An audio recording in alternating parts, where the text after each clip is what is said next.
पहले से थोड़ा अपोलोजाइज करूंगा क्योंकि मेरा जो काम है मीटिंग्स में होता है, बड़े स्टेडियम में नहीं होता। तो मैं सेल्स जैसे आप लोग एक्साइटमेंट में करते हो, एनर्जी लेवल मेरा बहुत डिफरेंट है। तो मेरे से आपसे एक रिक्वेस्ट है, आप प्लीज साथ बैठ जाइए, प्लीज बैठ जाइए अपनी जगह।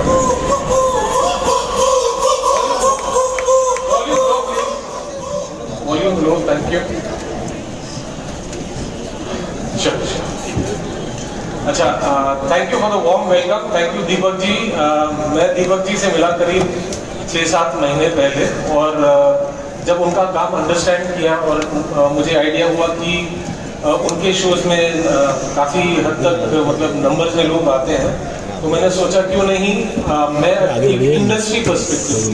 तो आपसे रिक्वेस्ट करूंगा कि मैं जो अपने प्रेजेंटेशन में दिखाऊंगा काफ़ी डेटा है, काफ़ी स्टैट्स है, तो आप में से जो डेटा प्रेजेंट करना चाहेंगे। मेरा पिच, जैसे मैंने शुरू में कहा था, मेरा पिच सेल्स का नहीं है, sorry. It is to do with policy, it is to do with government meetings.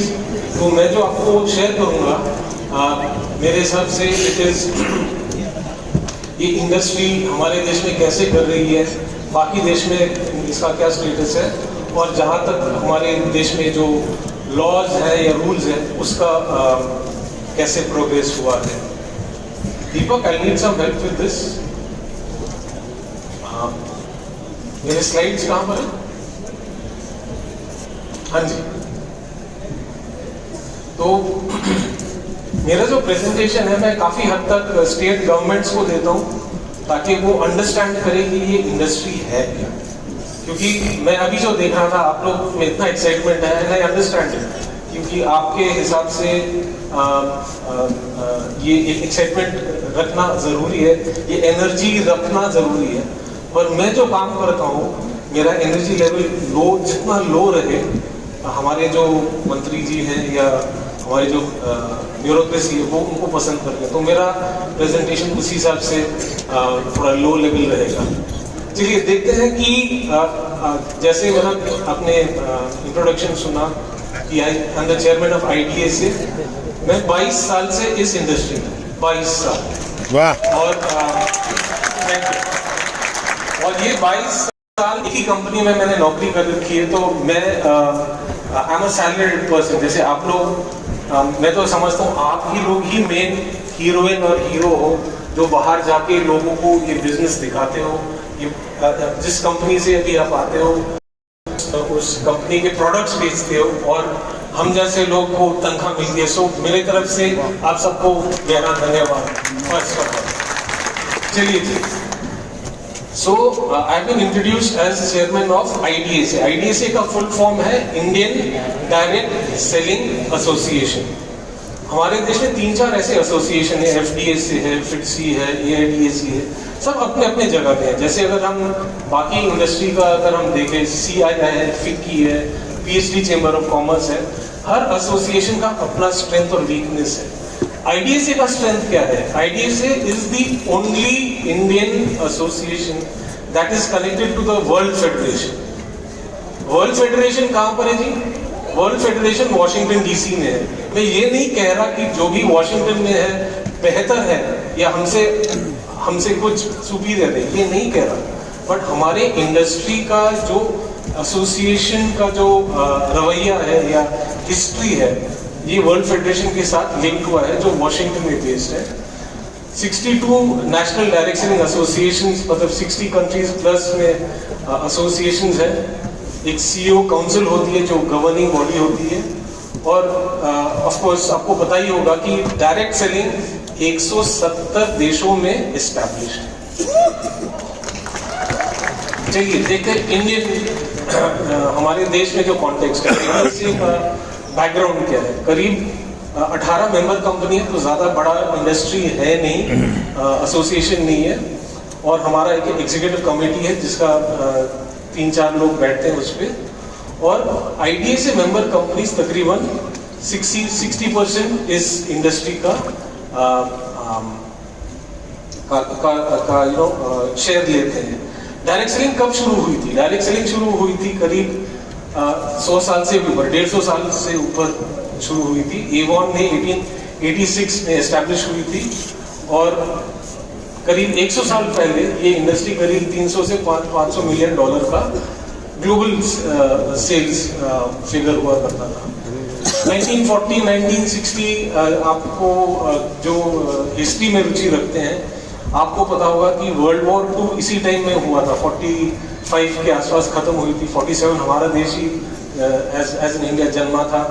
तो ये इंडस्ट्री उसी टाइम ग्लोबली एक्सपैंड होने लगी थी और 70s तक काफ़ी पोर्टफोलियो बढ़ चुके थे। बहुत सारे प्रोडक्ट लाइन आ चुके थे इस इंडस्ट्री में। जिस कंपनी का हिस्सा मैं हूँ, ग्लोबली हमारे 450 प्रोडक्ट्स हैं, right from air purifier to water purifiers etcetera. तो ये एक इंडस्ट्री ऐसी है आपके थ्रू, डायरेक्ट सेलर्स के थ्रू कंज्यूमर को पहुंच सकती है। And we have seen your capacity, आप you are capable of achieving anything and virtually selling anything. So cheers to you. 90s में अगर देखें तो इंडिया में ये इंडस्ट्री टेक ऑफ करने लगी। मोदी केयर जैसे कंपनी थे, एमवे, एवॉन, प्रेस्टीज और बहुत सारी कंपनीज आने लगे। और 2017 में हमें एक जब क्लैरिटी आई थी तो ये इंडस्ट्री करीब 10,000 करोड़ का टर्नओवर था हमारे देश में। ग्लोबली अगर देखा जाए तो 2018 से अगर हम 2021 का प्रोग्रेस देखें, this is in billion dollar. माफ कीजिए मैं करोड़ में नहीं ये डेटा दे रहा, क्योंकि ग्लोबली जब हम बात करते हैं तो अनफॉर्चुनेटली अनफॉर्चुनेटली डॉलर में हम लोग बात करते हैं। तो ये इंडस्ट्री का ग्लोबल ट्रेंड है। ग्लोबली तकरीबन आज के डेट में कहूंगा तकरीबन 190 billion dollar, just for round figures, 186 point doesn't make sense. So roughly we are at around 190 billion dollars. Please remember that figure. और अगर हम ग्लोबल ट्रेंड्स देखें, कौन सा which region has got maximum no prices, Asia is number 1 with 42%. या तालियां बंद, Asian है। Thank you. America's at 36%, Europe 21%, Africa तो अभी तक शुरू भी नहीं हुई है। और अगर हम प्रोडक्ट कैटेगरीज का देखें, ग्लोबली वेलनेस 35% अकाउंट करती है, cosmetics 25%, house hold goods 16%, clothing, financial services, others. कितने लोग जुड़े हैं ग्लोबली इस इंडस्ट्री के साथ? जैसे आप जैसे डायरेक्ट सेलर तो तकरीबन मैं कहूँगा अराउंड, लेकिन अगर मैं राउंड फिगर लूँ तो 130 मिलियन लोग हमारी इंडस्ट्री में जुड़े हुए हैं, जिनमें से महिलाएं बहुत ज़्यादा है हमारे बट ये ग्लोबल पिक्चर है। अगर हम इंडिया का अगर देखें तो ये आंकड़े कुछ बदल जाते हैं। सच एज वाइज अगर हम स्प्लिट देखें तो this is the age wise split of people who take to direct selling. ये आपके कितना काम का है, I am not too sure, but जैसे मैंने कहा था ये हम लोग गवर्नमेंट के साथ ये डेटा शेयर करते हैं ताकि उनको एक अंदाजा हो कि ये इंडस्ट्री तकरीबन मतलब अगर देखा जाए 18 से 50 के ऊपर तक के लिए it can be applicable as such. तो ये है ग्लोबल पोजीशनिंग जो 2019 में थे। इंडिया का पोजीशन 15वें नंबर पे था। तो इंडिया जो ग्लोबल जीडीपी है, इंडिया का नंबर रैंक क्या है, किसी को पता है क्या? Correct, 5th rank. बट अगर हम डायरेक्ट सेलिंग का देखें, हम लोग 15वें नंबर पे, तो हमें कहाँ पर होना चाहिए सर? Absolutely correct. बट वो प्रोग्रेस इतना तगड़ा नहीं है। जैसे मैंने आपको पहले कहा था कि अगर ग्लोबल ये इंडस्ट्री का साइज 190 बिलियन डॉलर है, इंडिया का कंट्रीब्यूशन 2020 में $3 बिलियन है। वाह। नहीं एक्चुअली उतनी मतलब गर्व की बात है, सच है नहीं। हमें कम से कम $30 बिलियन होना चाहिए कि नहीं, 10 गुना होना चाहिए कि नहीं।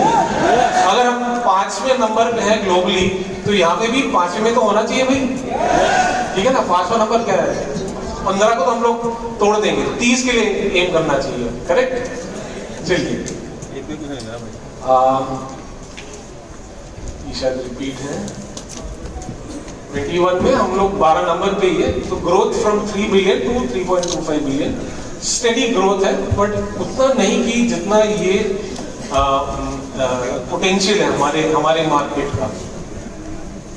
इंडिया में अगर देखे तो 2017 से 2021 का ग्रोथ ऐसा रहा है।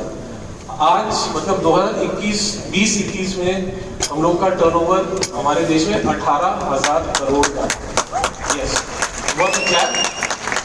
और आज के डेट में मैं देखूंगा तो कम से कम 20,000 करोड़ के आसपास का बिजनेस होगा। पर अगर हम ये फिगर एफएमसीजी के टोटल कॉन्टेक्स्ट में देखें तो उतना एनकरेजिंग नहीं है, इन द सेंस कि there is lot of scope for growth as such. तो जैसा हम देख रहे थे कि ग्लोबली 35% है वेलनेस का, लेकिन हमारे देश में वेलनेस का कंट्रीब्यूशन तकरीबन 60% के आसपास है। कॉस्मेटिक्स नंबर 2 है 22%, तो दोनों मिला के तकरीबन 80% मार्केट ये दो प्रोडक्ट रेंज ही पकड़ लेते हैं, विच इज प्रोबेबली रिफ्लेक्टिव की समाज की ज़रूरतें क्या है, उसी हिसाब से हम लोग का जो है। और अगर हम देखें रीजन वाइज, नॉर्थ इंडिया सबसे हाईएस्ट है 29%, नॉर्थ ईस्ट तकरीबन 8%, ईस्ट 26%, वेस्ट 23% और साउथ इंडिया से कोई है क्या आज ऑडियंस में? वेरी गुड, नलर किंग के साथ। So this is the regional spread of the industry. अगर हम स्टेट्स का देखें, उड़ीसा नंबर 5 पे है, बिहार नंबर 7, उत्तर प्रदेश तीसरे स्थल पे, वेस्ट बंगाल दूसरे और महाराष्ट्र नंबर 1।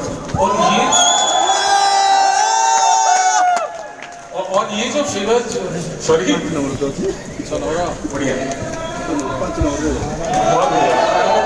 जय महाराष्ट्र। तो ये फिगर्स जो है आईडीएसए का एनुअल सर्वे में, हम लोग हर साल एक सर्वे करते हैं आईडीएसए मेंबर कंपनीज का और मार्केट का भी, और ये तकरीबन पिछले 5 साल स्टडी रहा है ये स्टेट का जो स्प्रेड जो है। अगर नंबर्स देखें, तकरीबन 80 लाख लोग जुड़े हुए हैं इस इंडस्ट्री में। तो ये हमारे लिए बड़ा पावरफुल एक स्टेटमेंट होता है, करेक्ट। हमारे लिए बहुत एक पावरफुल स्टेटमेंट होता है जब हम गवर्नमेंट के पास जाते हैं कि हालांकि हमारे लोग मतलब हम कैसे हैं, we can not show it in exact numbers, but हमारे एस्टिमेट्स में तकरीबन 70 लाख लोग हैं। और जैसे हम लोग दिखा रहे थे कि ग्लोबली 70% से ऊपर महिलाएं हैं, तकरीबन 80% और 22% मेल है। हमारे देश में वो जो स्टैटिस्टिक्स है थोड़ा रिवर्स्ड है, 50-50 नहीं कहूँगा, इट्स 53 वर्सेस 47, जो हमें दिखलाता है कि ये जो इंडस्ट्री है, it is not a casual, it is a full time effort for many families. As wise split में अगर किसी को रुचि है तो this is the age wise split of direct sellers in India. और ये सब है कारण, आप लोगों को ज्यादा पता होगा, एडिशनल इनकम सोर्स के लिए 41%, self employment 37%, networking and socialising 9%, flexible working hours 7%, no formal qualification 5% to join direct selling. चलिए इसमें मैं थोड़े स्टैटिस्टिक्स देता हूँ बिग पिक्चर का। If you look at let's say global stats, global economies, I will hurry through this because it is very boring, but if this is the progress of the global economy in terms of $1 trillion. Sorry, this is the India figures in $1 trillion. आज के date में 3.17% है। और अगर हम अपने आप को कंपेयर करें बड़े इकोनॉमीज के साथ, this is how we stack up in terms of GDP growth rate, inflation rate, unemployment rate and debt to GDP ratio. I am sorry, ये बड़ा बोरिंग स्टैटिस्टिक्स है, बट फिर फोटो ले लीजिए क्योंकि काफी सेल्फ एक्सप्लेनेटरी है, but sorry sir. Great great, thank you, very good, very good, thank you so much, thank you so much. तो ये प्रेजेंटेशन दीपक जी के साथ है, I am sure he will make it available to you electronically. अच्छा, अगर हम India का position देखें वर्ल्ड इकोनॉमी पे, तो 2012 में हम लोग तकरीबन 2.42% शेयर हमारा था ग्लोबल इकोनॉमी में, जो आज के डेट में तकरीबन 3.3% पे है। एंड अगर वर्ल्ड का ग्रोथ रेट देखें 3% से कम है, हमारे देश में 6% से डबल। वाह, so we are double of that, absolutely long way to गो।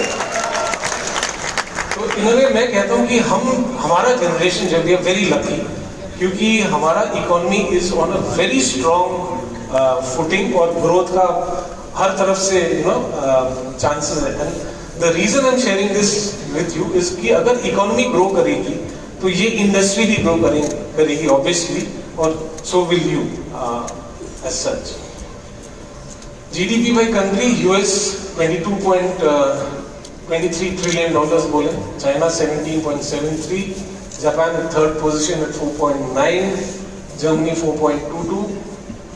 ये थोड़ा पुराना है, 2021 का है। जो हम देखेंगे अगली स्लाइड में, इंडिया और यूके का जो नंबर्स हैं इंटरचेंज हो जाते हैं।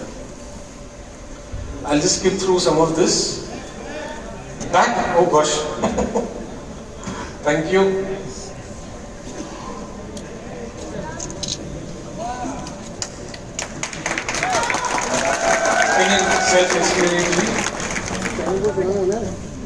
अगर हम हाँ जी, तो ये बड़ा इंटरेस्टिंग था कि इंडिया 6 नंबर पे था, ग्रेट ब्रिटेन 5 नंबर पे था, और पिछले साल Q1 में, मतलब इस साल Q1 में हम लोग taken number 5 position.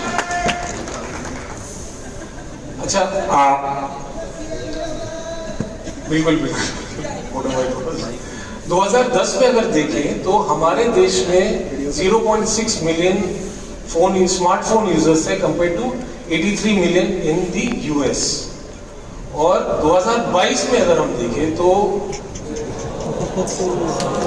look at the number, 0.62 to 930 million users, and projection going forward by 2040, ये नंबर तो मुझे भी पता नहीं है कितना बड़ा है, पर अगर हम देखें how we stack up against the smartphone users in the USA, जो 80 मिलियन से 360 मिलियन पहुंची है, हमारा जो ग्रोथ जो है मतलब पता नहीं कितने गुना बढ़ गई, कितने हजार गुना बढ़ गई है।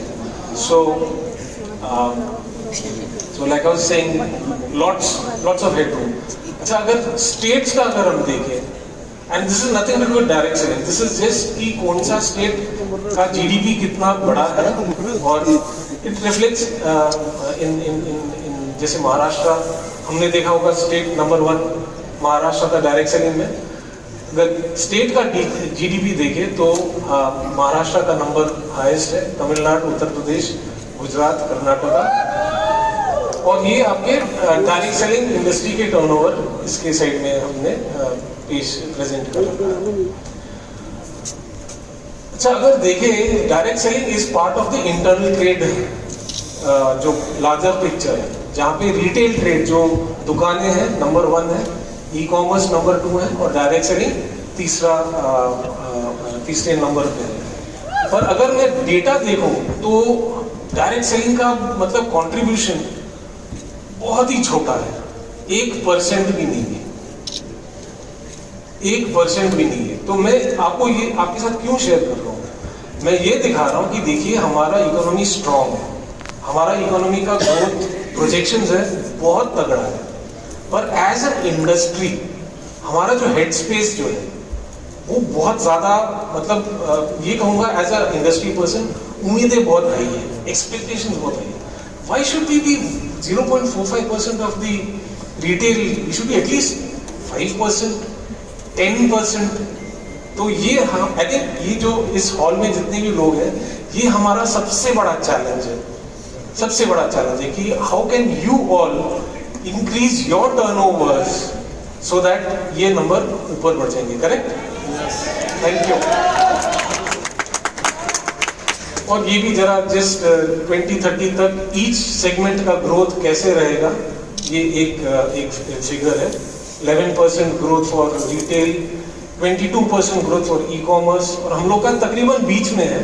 बट सिंस हम लोग का जो टोटल फिगर छोटा है, तो the growth somehow like I said it doesn't give me a very reassured feeling. मतलब we have lots of potential really and we should be doing that much more. चलिए, जब मैं आया था तो मेरे इंट्रोडक्शन में लोग कह रहे थे कि गवर्नमेंट के साथ हम लोग बात कर रहे हैं, तो हम लोग where are we today. So I think the last few slides, तो आपको पता होगा कि कंज्यूमर प्रोटेक्शन एक्ट 2019 का एक एक्ट है जो पहली दफा इंडिया में किसी भी लॉ में डायरेक्ट सेलिंग का जिक्र हुआ, 2019 कंज्यूमर प्रोटेक्शन एक्ट। और उसके अंडर जो है, माफ कीजिए शायद एक स्लाइड गायब है यहाँ पे, खैर, तो कंज्यूमर प्रोटेक्शन जो डायरेक्ट सेलिंग रूल्स 2021 के हैं, कंज्यूमर प्रोटेक्शन एक्ट 2019 के अंडर है। And this is the first time that under any Indian law direct selling का जिक्र हुआ है। और इसमें ये जो रूल्स जो है वो काफी हद तक हम पे एक रिस्पॉन्सिबिलिटी देती है। हम लोग समझते थे कि भाई रूल्स आ जाएंगे तो हमारे लिए एक जैसे ग्रीन कार्ड मिल गया, हमें जो मर्जी कर सकते हैं, ऐसा नहीं है बिल्कुल। आप में से I am sure all of you have driving licence, correct? आपके पास गाड़ियां हैं, ड्राइविंग लाइसेंस है।